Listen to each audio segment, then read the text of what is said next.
Dari masa ke masa peristiwa-peristiwa ini terus terjadi. Sampai kapan bapak-bapak memberhentikan pegawai bapak-bapak? Buktinya dulu masuk handphone, masuk senjata, masuk macam-macam. Kita pasang peralatan yang lengkap. Nggak ngurangin tuh. Hari ini terus terjadi. Sampai hari ini terus terjadi. Jangan-jangan aparat-aparat kita ini sudah kehilangan arti kata benar dan salah, baik dan buruk. Kan mereka seperti tak mengerti bahwa ini baik, ini buruk, ini benar, ini salah. Jadi nggak bisa. Misalnya Pak Dirjen, kita pokoknya akan sikat semua yang melakukan pelanggaran. Sampai kapan seperti itu? Dan jangan bapak-bapak juga nggak tahu bahwa di LP itu kalau jaga malam honornya cuma 15.000. Pernah nggak kita tahu bahwa dia jaga di rumah-rumah yang di atas itu honornya 15.000? Yang beli Indomie aja sudah nggak bisa sama telur. Lanjut, PKB, Bang Mafirion. PKB atau PKB? PKB. Oh iya, bukan PKB kan? Bukan. Terima kasih pimpinan, yang saya hormati pimpinan, serta anggota, Pak Menteri, beserta jajaran, para pejabat media dan Pratama, serta Bapak Ibu yang saya hormati. Tadi sudah dijelaskan kepada kita soal amnesti. Pertama, tentu karena usulan ini akan mendapat pertimbangan dari DPR, seperti yang disampaikan Edison Sitorus, tentu kita meminta datanya. Bukan data yang 19.000, tetapi data yang 44.000 untuk dikirimkan kepada kita, untuk sama-sama kita bisa melihat hal itu. Yang kedua, ada beberapa kriteria di dalam pemberian amnesti ini. Saya juga ingin mendapat pertimbangan, salah satunya soal makar tidak bersenjata dan bersenjata. Itu bagaimana sih, apa pertimbangannya? Bukankah mereka, misalnya Papua itu semuanya bersenjata gitu loh. Itu pemisahannya seperti apa bisa seperti itu? Dari mana tahunya bahwa mereka yang akan diberikan itu tidak bersenjata, yang bersenjatanya tidak diberikan? Mestinya kalau seperti yang terjadi dulu di Aceh, semuanya kan, yang bersenjata, tidak bersenjata diberikan amnesti. Sehingga tidak bias. Nah, kenapa kita meminta data itu, data 44.000 itu kita melihat, karena memang yang amnesti ini berdasarkan Undang-Undang 35 tahun 2009, itu maksimal 1 gram pemakai. Nah, supaya hal-hal seperti ini nanti di masa depan tidak terjadi lagi. Karena Undang-Undang 35 itu kan juga mengatur rehabilitatif yang juga 1 gram. Kalau kemudian hari ini kita membebaskan melalui amnesti untuk mereka yang menggunakan di bawah 1 gram dan dia pengguna, itu kan mubazir. Selama ini kita memberi mereka makan itu kan mubazir sebenarnya. Padahal mereka itu harus direhabilitasi.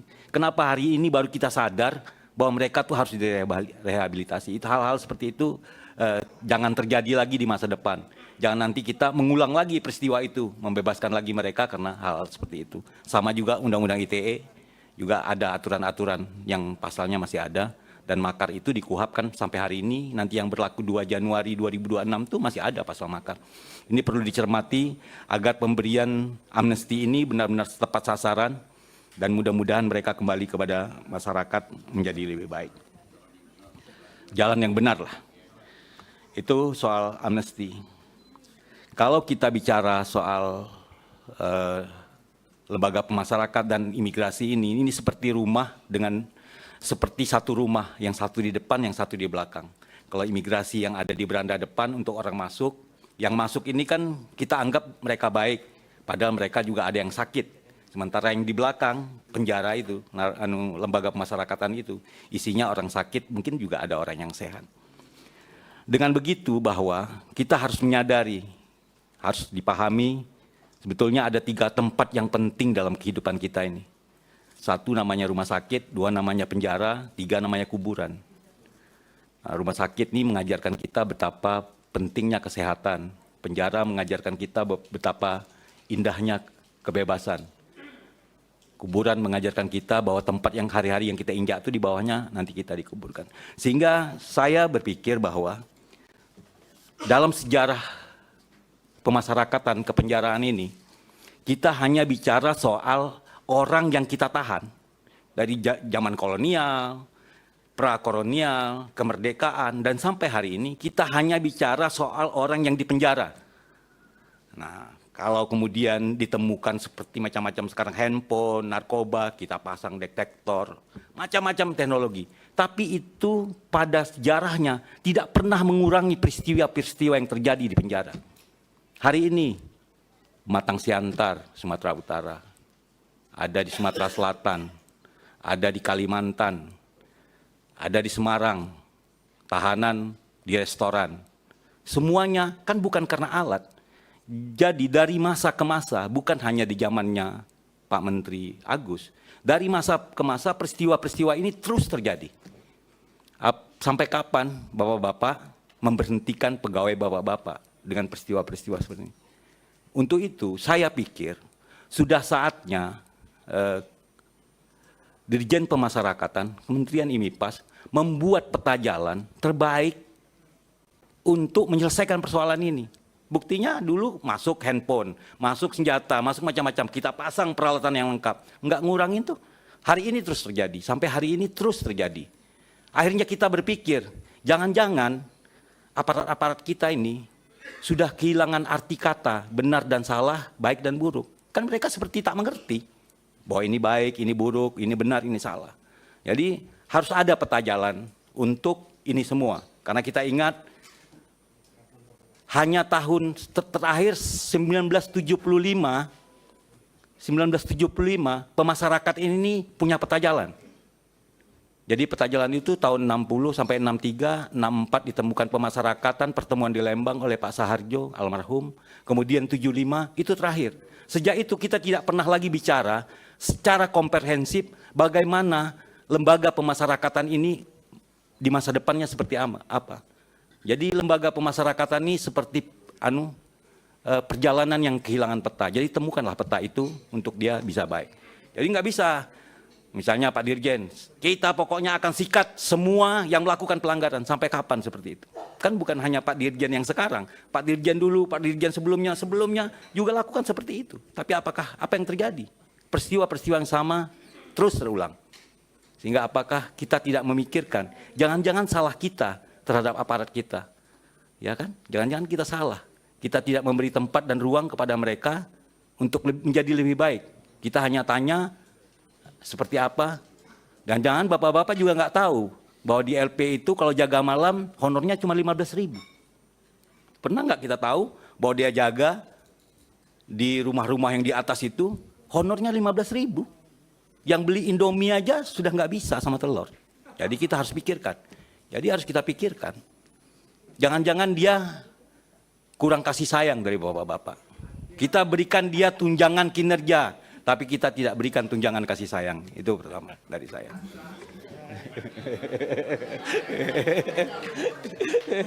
Ini efek Valentine ini. Iya. Nggak begini Ketua. Hati-hati nanti didengar sama Maitua di rumah ini. Nggak begini Ketua. Saya itu kan berpikir juga, apakah karena modernisasi orang tidak peduli?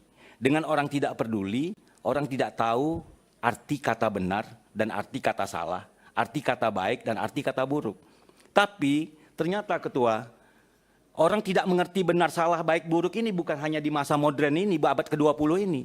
Di abad ke-12 orang juga sudah tak mengerti gitu. Sehingga ada satu orang namanya Hai Ibnu Yakzan, karena dia pergi ke satu kampung, di mana kampung itu orang tidak mengerti arti kata benar dan salah, baik dan buruk.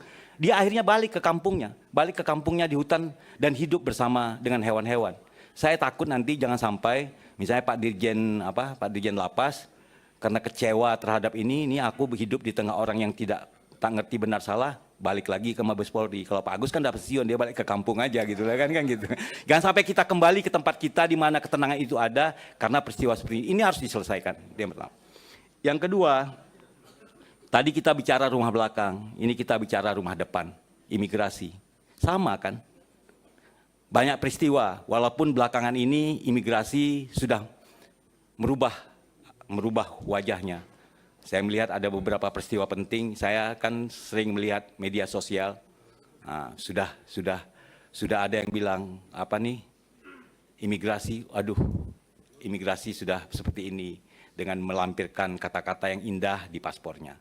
Mungkin itu perlu dilakukan di banyak tempat sehingga untuk masyarakat menjadi senang terhadap pelayanan, kan bukan hanya sesuatu yang besar, sesuatu yang kecil juga perlu dilakukan. Tapi sekali lagi saya mengingatkan bahwa sebagai tempat terdepan, jangan hanya bicara soal teknologi. Tadi Pak Menteri juga menyampaikan sudah ada auto gate, sudah bisa pakai mesin, pakai itu. Selagi manusianya tidak kita perbaiki, itu mesin semua juga tidak ada artinya. Sehingga perbaikilah soal kemanusiaan. Yang terakhir saya juga ingin menyampaikan soal tanggung jawab kita kepada masyarakat warga negara ini. Di luar negeri itu mungkin saat ini ada lebih dari mungkin perkiraan saya di atas 500.000 orang yang hari ini berada di luar negeri, mereka tidak punya kelengkapan administrasi sebagai pendatang asing. Di Malaysia misalnya, mereka yang masuk secara ilegal dan tinggal bertahun-tahun di Malaysia, itu angkanya mungkin lebih dari 300.000 tidak memiliki kelengkapan paspor. Dan mereka pulang, seperti yang terjadi kemarin yang meninggal, itu bahagian dari kelalaian kita. Mereka pulang melalui jalur gelap dan akhirnya terjadi peristiwa kematian itu. Kiranya perlu IMIPAS melalui atase keimigrasian, misalnya di Malaysia, di Hong Kong, di Vietnam, dampak dari judi online, mungkin di Korea, untuk melakukan kembali inventarisasi terhadap ratusan ribu masyarakat yang tidak bisa pulang karena tidak memiliki kelengkapan administrasi sebagai warga negara, terutama paspor, untuk didata dan dicarikan jalan keluarnya. Jika tidak, hal ini akan menjadi dampak buruk terus-menerus bagi kita di masa depan untuk mereka akan kembali ke tanah airnya. Yang terakhir, pimpinan, saya kira Komisi 13 perlu membantu IMIPAS seperti konsep awal kita. Untuk panja itu saya pikir perlu kita bentuk, panja pemasyarakatan dan panja imigrasi. Panja ini bukan untuk mencari kesalahan, tapi kita memberikan peta jalan bersama-sama supaya mitra kita, imigrasi dan lapas ini betul-betul menjadi mitra yang baik. Sehingga kita ini sebagai mitra juga enak kalau mitra ini baik. Karena mungkin kita bisa membantu melalui panja, lapas, dan imigrasi. Itu yang ingin saya sampaikan. Terima kasih. Billahi taufiq wal hidayah. Assalamualaikum warahmatullahi wabarakatuh.